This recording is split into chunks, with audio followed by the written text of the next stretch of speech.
ẹ wo ẹ má bínú ẹ jẹ́ kí n tàn let me turn on the bulb. Jesus is Lord. Èèyàn kan send fídíò kan sí mi ní òru ló ti drop ẹ actually, so mo wá jí mo wá rí ó ní ìyálé òun ó rán àwọn ọ̀rẹ́ rẹ̀ mọ́ gbogbo àwọn tọ́ọ̀gì àdúgbò kí wọ́n wá náà ń lọ́nà ṣọ́ọ̀bù wípé so wọ́n tún wá rìkọ́ọ̀dù fídíò yẹn wọ́n wá send ẹ̀ sóhun pé so òun ò mọ nǹkan tí òun máa ṣe báyìí. Mo ní ṣé ọkọ yín yẹn ṣé ó fẹ́ yín ni àbẹ̀kàn bímọ fún un? Ó ló fẹ́ òun ni, ó ló fẹ́ òun ni, ó ní kódà gan òun ni ó kọ́kọ́ ń fẹ́ tẹ́lẹ̀ pé ọlá pé àwọn lose contact bákan bákan bẹ́ẹ̀ tí normal ẹni tó bá kọ́kọ́ fọkọ náà níyálé pé so later tó ti wá fẹ́ yálé òun àwọn tó wá pàdé padà nígbà tó dẹ̀ yẹ pé muslim làwọn lòun wá fẹ́. Mo ní so ó fẹ́ yín ni kì í ṣe pé bóyá bíbí ó ló fẹ́ òun ni pé ó dáná òun tó dẹ̀ fẹ́ òun náà ni pé ìyàwó lòun ò kí ń ṣe baby mama. Mo dẹ̀ sọ fún pé kó náà lọ ra pankẹ́rẹ́ tó bá ní owó pankẹ́rẹ́ èmi ó sẹ́ndì owó sí ọ, ra pankẹ́rẹ́ tó pọ̀ yanturu kí wọ́n náà wá àwọn kò gbèrègbè kọ́ lọ rí ṣe tiẹ̀ padà torí nínà tó náà ń gan ó dangerous fún ọkọ yín. Sọmọ wípé nílẹ̀ Yorùbá obìnrin méjì tó jẹ́ pókó kan náà ń dó wọ́n lè jà kan búra wọn kan sọ̀rọ̀ bẹ́ẹ̀ wọ́n gbọ́dọ̀ nara wọn tán bá lè nara wọn kọ́lọ́run jẹ́ kẹ́mi ọkọ yẹn gùn ni. So tó ṣe náà ohun tí wọ́n náà bá na tiẹ̀ ó ti balance báwọn kò ní dàbí wípé bóyá ó lọ rí fì sí ibì kan. Ọkọ tó fẹ́ yín gbẹ́bà hàn kọ yín lè mọ̀ wọn ò ní náà ká sí wọ ní oró kan pé wọ́n nìkan ni ọ̀sà burú. Bẹ́ẹ̀ ni two wrong you make it right ṣùgbọ́n in this kind of case two wrong you make it right torí bó bá lóò ṣe tiẹ̀ padà èsì ń pa àti wọn ó ṣe wọ́n náà gbé nù. Gbogbo ẹ̀yin náà tẹ̀sí ń ránṣẹ́ kiri lẹ́lẹ́ ṣe rí ẹ mọ̀ tànra yín kò sẹ́ni tí ó wù kó fẹ́ ẹgbẹ́ rẹ̀ kò sẹ́ni tí ó wù kó fi ọkùnrin kójó nìkan ní ọmọdé afẹ́ kò sí bókùnrin ṣe jẹ́ aláburú tó ìyàwó ẹ̀ ò sì fẹ́ kẹ́lẹ́hàn mí fẹ́ torí ẹ̀ ló ṣe jẹ́ pé báwọn obìnrin ṣe máa ń rojọ́ pé kò dáa kò ní wà kò ní láárí kò sunwọ̀n kò sí gbákásàwò yẹn tán bá ṣèrè yàn mí pẹ̀lú ẹ̀ wọ́n á sì fẹ́ kú dànù ni. Tókùnrin ò bá dáa ìwọ nìkan náà ló sì máa dá fẹ́ imagine kó fẹ́ yàn sí kó má dáa ìwọ nìkan náà ló sì fẹ́ máa dá fẹ́. So ìwọ tó wà nílé bó o ṣe fẹ́ rí ìkejì tó ń bọ̀ yẹn gan ò fẹ́ rí ẹ ṣe rí ọlọ́mọ máa fi gbogbo nǹkan yìí ṣe àdánwò fún ẹ̀dá ni àtobìnrin àtọkùnrin kò sọ́kùnrin tí ó wù láti níyàwó méjì mẹ́ta kò sí ọkùnrin náà tọ́lọ́run dá tí desire láti ní multiple obìnrin ò sí lẹ́mìí ẹ̀ àfẹ́ni tó bá lóore ọ̀fẹ́ àti suppress ẹ̀ bẹ́ẹ̀ náà ni kò sí obìnrin tó fẹ́ pé méjì lọ́wọ́ ọkùnrin. Ṣé ti ẹ̀rọ àwọn tó ń ṣe second third fourth fifth wife yẹn èmi ti ẹ̀yìn wọn because láti day one náà ti mọ̀ pé okó ìyá àwọn fẹ́ lọ pín okó dó ni ìwọ tó fẹ́ lọ ṣe second wife ó ti mọ̀ pé ọkọ yẹn ò ní máa sí pẹ̀lú ẹ̀ ní gbogbo ìgbà láti day one of their life làwọn ti mọ̀ torí ẹ̀ máa ń sọ̀rọ̀ nígbà míì pé nígbà míì it's better for sisters to just stay single because all this wahala but many of the things tẹ́yìn èèyàn ò mọ̀ ni pé ìwọ tó jẹ́ ìyálé lẹ́nìí life can happen to you wá lọ jẹ́ ìyàwó kẹta níbòmí kì í ṣe gbogbo èèyàn tó fẹ́ ọkọ náà lójó òun lọ kọ́kọ́ fẹ́ ẹlòmíì fọkọ tọkọ yẹn ti ní ìyàwó kan rí bóyá ìyàwó yẹn ti lọ tàbí bóyá ó ti kú tàbí bóyá ó ti divorce tàbí anything ṣẹlẹ̀ bẹ́ẹ̀ àìláròjinlẹ̀ ní máa ń mú yín rò wípé ọkùnrin tó divorce ó bẹ́tà ju ọkùnrin tó níyàwó ọkùnrin tíyàwó ti lọ kúrò nù ilé rẹ̀ nítorí pé ẹ fẹ́ ṣorogún ẹ fi pé yẹn ló dáa jù yẹn ló bẹ́tà ẹ̀yin ò mọ̀ pé ní tíyàwó kan ti lọ lọ́dọ̀ ẹ̀ yẹn gan ó ṣòro because o ò mọ reason tí ìtò lọ yẹn fi lọ bẹ́ẹ̀ tóbìnrin sì dúró sí lọ́dọ̀ ó sì wà manageable ni lóbìnrin sì ṣe fi jòkó tì so unfortunately ìwọ tó wá múra tó lọ kókù mọ̀ bá ẹni ẹlẹ́ni lọ́nà gbogbo àwọn ọmọ tó bí jọ ọmọ ibi tí wọ́n rìn dé ìwọ gan ọmọlẹ̀ tó máa mọ́la ayé iná la wà frustration tẹ́yìn obìnrin ń kó fọ́kùnrin gan ní ìsìn àárọ̀ pọ̀lọpọ̀ wọn tán ń sùn tán jí mọ́ wọn náà kàn sùn wọn jí mọ́ ni anything can happen níwọ tó ti jẹ́ first wife ń bí wàá lọ ṣe third wife àìmọye irú ẹ̀ tá ti rírí tó o bá dẹ́ lè ṣe second third wife ń bò mí ìsídà àkọjù kókó ọmọ ṣe zìnà torí kìí ṣe gbogbo èèyàn ló lè jẹ́ celibate tó tiẹ̀ ti marry rí lẹ́pọ̀ marry rí is a different thing celibacy easy fún èèyàn tó bá yẹ pé tí ò marry rí tó jẹ́ virgin bí o ti mọ mẹ́ta mẹ́rin bó o lóò fẹ́ rì má rì gan-an ayé ò ní jí o gbádùn. So ìwọ̀nba lèèyàn ń fayé ní ọmọ làkejì èèyàn lára mọ́. Èmi ò beseech anybody o. Gbàgbós ni mo dẹ̀ sọ fún un, mo ní ìwọ náà tó ń lọlé olórogún tó dirù tó di wèrè mẹ́rù sórí wípé ìwọ ló fìyà jẹra ẹ. Tó bá ti ń lọlé olórogún wàá kó wèrè dání ni. Wèrè ló máa kó dání. Ẹrù tó máa dì tó bá jẹ́ pé ni tó fẹ́ fẹ́ ìyàwó ẹ̀ ti lọ àbí ìyàwó ẹ̀ ti kú. Ó yàtọ̀ sí ẹrù tó dì nígbà tó bá fẹ́ lọ fẹ́yàn tó ṣe wípé ìyàwó ẹ̀ ò tí ì lọ ó sì wà ń bẹ̀. Ṣé báyé ló wà tọkọ ẹ̀ fífi ọ? Ṣé kò mọ̀ pé òun níyàwó kó tó ṣẹ̀ṣẹ̀ fẹ́ wọ̀? So ìwọ tọkọ ẹ fẹ́yàn lé ẹ, ó yẹ kó o ti mọ̀ wípé ẹni yẹn kọ́ ló bá ní problem, ọkọ ẹ ló bá ní problem, kó o kú oòrùn, òun ló mọ nítorí tó fi fẹ́yàn míì, ṣe ń báyé ló wà. Bóyá gbogbo jàgídíjàgan ká mọ̀ dáhùn èèyàn lọ́nà ká mọ̀ nà wọ́n lọ́nà iná ni gbogbo wàhálà tọkọ ẹ rí tó fi wò pé ọkàn òun ò lè balẹ̀ lọ́dọ̀ ẹ̀ títí ọjọ́ alẹ́, bóyá ló ṣe fẹ́ mi kò yé wa báyìí sìn. So ìwọ ìyàwó bóyá o fẹ́ lọ ṣe kejì àbó fẹ́ lọ ṣe kẹta, wèrè ló máa dì mẹ́rù. Tó o bá ti di wèrè mẹ́rù, gbogbo kọ́nà náà máa nà ẹ́, á máa nà ẹ́ ní kọ́nà ni o. Wọ́n máa ká ẹ mọ́ kọ́nà máa nà ẹ́ mọ́ bẹ́ẹ̀ ni o. Mò ń sọ̀rọ̀ àwọn ìyàwó tán fẹ́ ní ṣùlọ́kà kì í sàwọn bébí màmá tí wọ́n ń pamọ́ jọ tí wọ́n ń ṣòbò ọ̀fẹ́ o. Ṣé yá báyìí nẹ́sìn wọ́n tó mọ̀ pé third wife ló fẹ́ lọ ṣe ìyálé méjì ló ti ní àbí second wife ó ti ní ìyálé kan tẹ́lẹ̀, wàá di wèrè mẹ́rù ni. Tán bá ti mọ̀ pé wọ́n náà ya wèrè bí wọ́n ti ẹ̀ kó gáǹgì wá, wọ́n ti mọ̀ pé gáǹgì tiẹ̀ gan ó lè ju tàwọn lọ. Torí kí wọ́n mọ̀ fi pankẹ́rẹ́ náà yín mọ́ kọ́nà yìí èmi ò rí sí. Gbogbo ẹ̀yin tẹ́ẹ̀dẹ̀ ń sọ wípé torí owó, ọ̀pọ̀lọpọ̀ ọkùnrin tẹ́ ní wọ́n ń fẹ́ nítorí owó yìí, èló là kàn balance wọn. Majority àwọn second wife gan wọ́n jìyà, wọ́n jẹ́wé yá. Tẹ́ni nítorí owó ni, torí igbá ni, torí àwo ni. Ìmí inú wọn majority wọn wá fọ́kọ ni. Majority yẹn tán ṣe second wife ọkùnrin gan ó ti lajú ẹ̀ lẹ̀. Ìyà tó jẹ lọ́dọ̀ ìyálé yóò ti rí wípé ìyàwó mi tóun ò fẹ́ òun ò lè jẹrú ìyà ìlọ́dọ̀ ẹ̀. Tọkùnrin bá fẹ́ fẹ́ second wife ń sìn, á lọ fẹ́ni tó níṣẹ́ lọ́wọ́ tó ti stand gidigba. Ọ̀pọ̀lọpọ̀ àwọn ìyálé ìgbà tọkọ fẹ́ wọn níṣẹ́. Wọn lábọ̀ kúrò nínú ilé bàbá wọn. Tókùnrin bá fẹ́ fẹ́ yàwó kejì ń sìn, á fẹ́ni tó yẹ pé òun náà mọ̀ pé ẹni ìgan ti dúró tán, ó ti dúró ti stand gidigba láyé ara ẹ̀. So ọ̀pọ̀lọpọ̀ àwọn second third wife tẹ́ ń bú yìí, wọn tọ́ sí ebú. Unfortunately mọ story tọkọ yín rọ fún wọn. Ọkùnrin mi á sọ fún pé ìyàwó òun ti kú. Ẹlòmíì á sọ pé ìyàwó òun ti lọ, ó ti divorce. Ọ̀pọ̀lọpọ̀ yín, ọkọ yín kò mọ̀ pé ẹ exist mọ́. You never know the story that the man told this other woman. So ẹ ní láti buyọ̀ sójú ọgbẹ́ yín. You don't need to add salt to your injury. Gbogbo ẹ̀ ń dènà dèèyàn lọ́nà yẹn pankẹ́rẹ́ yìí. Ṣẹ́yìn ò mọ̀ pàṣẹjù kan lèyìn ó ṣe tí ìyáálé bí tí ó lọ dìyàwó ń bò mí. Àbó òòrè ẹni tó ti jẹ́ ìyáálé ń bì kan tó lọ ṣe fourth fifth wife. Àbí single guy young guy wo ló fẹ́ fẹ́ ni tó ti bímọ méjì mẹ́ta. Sisi gan tó jẹ́ virgin tí ó dókórí gan ní ìsìn yìí gan. Single gan ní ìsìn àwọn gan ń korí ara wọn babẹ́, ń gan gbórí ara wọn pamọ́ ni. So ẹ má tanra yín, tọ́kọ ẹ̀ bá ti fẹ́ yàwó lé ẹ̀ wá gbà fọlọ́run ni, tí ò bá sí nínú kádàrá kò ní fẹ́ yàwó mi.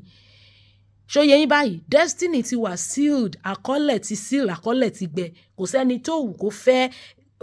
ẹgbẹ́ rẹ̀ tó ṣe pé òun ní oró kan náà jọ wà ní ọwọ́ ọkùnrin. Ṣóyẹ wa báyìí nísìn, bẹ́ẹ̀ bọ́lọ́run ṣe dáyé nìyẹn, ó mọ̀ọ́mọ̀ ṣe ayé bẹ́ẹ̀ ni Ọlọ́run nìkan nìyẹn yé. So ìwọ tó bá ti mọ̀ pé lé orogún ló ń lọ, tàbí kó fún kó mọ̀ jẹ́ lé orogún ẹlòmíì wá, ṣẹ́ mọ̀ pé ọkàn lórogún wà. Ọkàn lórogún wà. Tó bá ní ọkọ, tó bá ti feel pé wọ́n nìkan kọ́ lọkọ ẹ̀ ń fẹ́, ìwọ nìkan kọ́ ló ń fẹ́ nìyẹn. Tó bá dẹ̀ ní ọkọ, kódà kó níyàwó méjì mẹ́ta gan, tó bá bìlífù pé olórogún nìyẹn. Ìyẹn ò sí inú ọkàn, inú ọpọlọ lórogún wà. So tó bá ti mọ̀ wípé lé orogún ló ń lọ, wàá kó pankẹ́rẹ́, wàá di wèrè mẹ́rù ni. Tó bá ti di wèrè mẹ́rù, ó máa ní problem ló máa ní. Ẹ̀yin ọkùnrin tẹ́ ń kóbìnrin náà tẹ́ ń fẹ́ wọn sójú kan. Ṣé ẹ rí, tó bá ní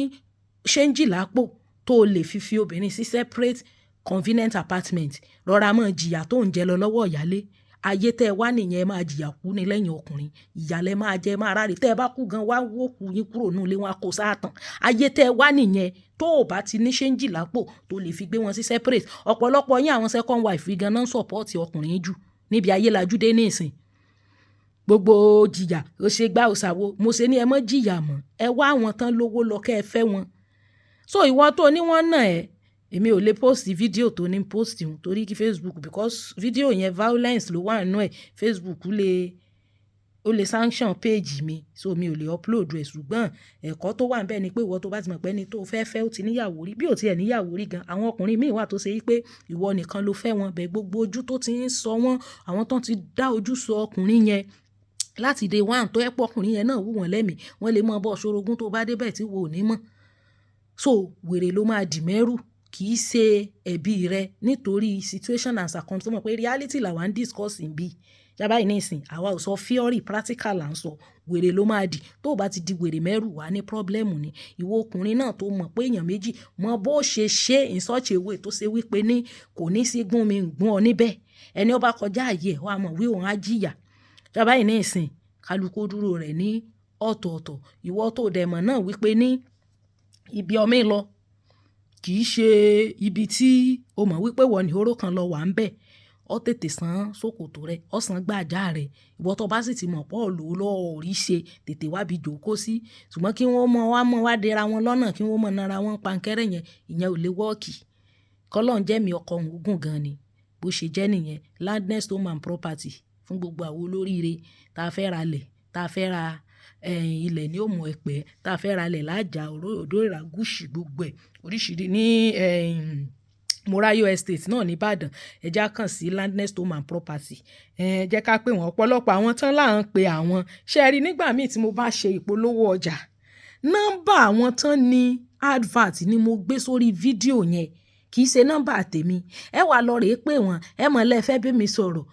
àwọn tẹ́ ẹ pé nọ́mbà wọn tán ti fẹ̀mí sí pé ọjà làwọn ń tà kọ́sítọ́mà ló pe àwọn tẹ́ bá ti pè wọ́n business ló yẹ kẹ́ talk now kì í ṣe pé mo wá ní ẹ fẹ́ bẹ́ mi sọ̀rọ̀ kí lẹ fẹ́ bẹ́ mi sọ̀rọ̀ fún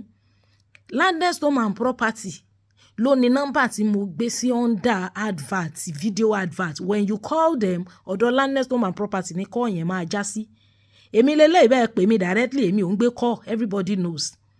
DM WhatsApp mi dẹ̀ lélẹ́yìí is not every DM I respond to because I have a lot of DMs on my phone. So number tí mo kọ sí landness home and property ló ní once you call them it goes straight to landness home and property line. ṣóyè wá bẹ́ẹ̀ yẹn ẹjọ́ ẹ jẹ́ ká pè wọ́n fún wa tá a nílò ilẹ̀ ní àwọn estate wọn gbogbo in fact wọ́n ń ṣe sales lọ́wọ́ ní táìmù yìí sales wà lórí gbogbo àwọn ilẹ̀ wọn pátápátá fún gbogbo àwa tí a jẹ́ olóríire tí a fẹ́ bá wọn da òwò pọ̀ ẹ jẹ́ ká pè wọ́n gbogbo àná la mọ̀ pé lẹ̀ máa appreciate ní tabára lẹ̀ to appreciate and gbogbo àwọn charges wọn náà ti accumulate papọ̀ gbogbo ẹ̀ pátápátá àti corner piece o àti èwo náà máa ń survey àbẹ̀wò ń bẹ̀ everything náà ti ṣí papọ̀ mọ́ owó wa so kò sí any extra charges kankan unlike àwọn ọlọ́dà ilẹ̀ tí a mọ̀ ń rà so ẹ jọ̀ọ́ ẹ jẹ́ kí a mọ́ gbàgbé then fún gbogbo ẹ̀yin tí à ń sọ̀rọ̀ yín náà ẹ kíyèsí ara ìwọ tó bá ti mọ̀ pé ẹ̀mí rẹ ò gbé obìnrin méjì tètè jókòó tì kan then ẹ̀yin tí èèyàn kan tẹ́ mọ̀ wípé èèyàn tó wá ń doyún wọn ó ti ní ìyàwó tẹ́ wá ń fòbò yín tẹ́ fi ń ta káìtì ayé yín lẹ́ ń bàjẹ́ tí ò bá ti lè fi ọkọ mọ́ bá tiẹ̀ lọ ẹni wọ́n fẹ́ ń sun lọ́kà gan ni wọ́n ń dènà dé nǹkan láti wọ́n ń nà pankẹ́rẹ́ wọn mélòó wá níwọ tí ọ̀sẹ́ ni tí ò sí ẹni tó lasọ tí ọ̀sẹ́ máa sọ rẹ̀ ńlé aláró tí ọ̀sẹ́ ni ó máa sọ rẹ̀ ńlé aláró sọ́ọ̀mù pé ń fi ọ́tò lé rẹ̀ ni so kó ní kálukú ọgbọ́n kálukú ọya rẹ̀ ní ọ̀pọ̀lọpọ̀ ìyàwó tẹ̀sí ń pariwo mọ́ tẹ́ fẹ́ nà yìí tó bá yá ìgbé ayé ti yan gan ọ̀bẹ tá àti ayé èèyàn lèèyàn máa gbájúmọ́ kálukú gbájúmọ́ yí ẹ̀ ẹni ọba ti mọ̀ pé ìgbé ayé rí ọ̀tí ọlọ́run kò lò lọ́wọ́ tó mọ́ wulẹ̀ fẹ́ sìn lọ́fẹ̀ẹ́ tán tí ó dolówó ní ìsìn tí ó ní pé torí gbogbo ọkùnrin ní ọ̀fẹ́ yàwó mi ìfẹ́ bá ti lówó lọ bóyá 2 or 3% growth ni channel tóun bá fẹ́ channel growth tiẹ̀ sí ni ọ̀pọ̀lọpọ̀ ọkùnrin gan kì í ṣèwọ ló wù wọ́n fẹ́ tó rán lò lọ́ngbà yẹn lọ́jọ́ fi ọ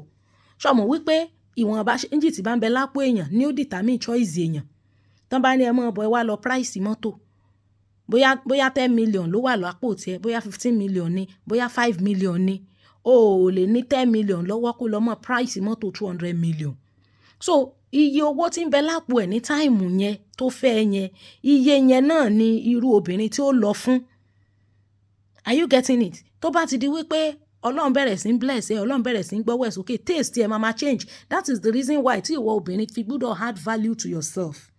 tí ọkùnrin bá fẹ́ ní 20 years ago kò ń ṣe value tó o ní 20 years ago yẹn ló yẹ kó o ní 20 years later tó bá jẹ́ school ni you can go back to school and get higher degrees tó bá yẹ skills ni you upgrade your skills you upgrade yourself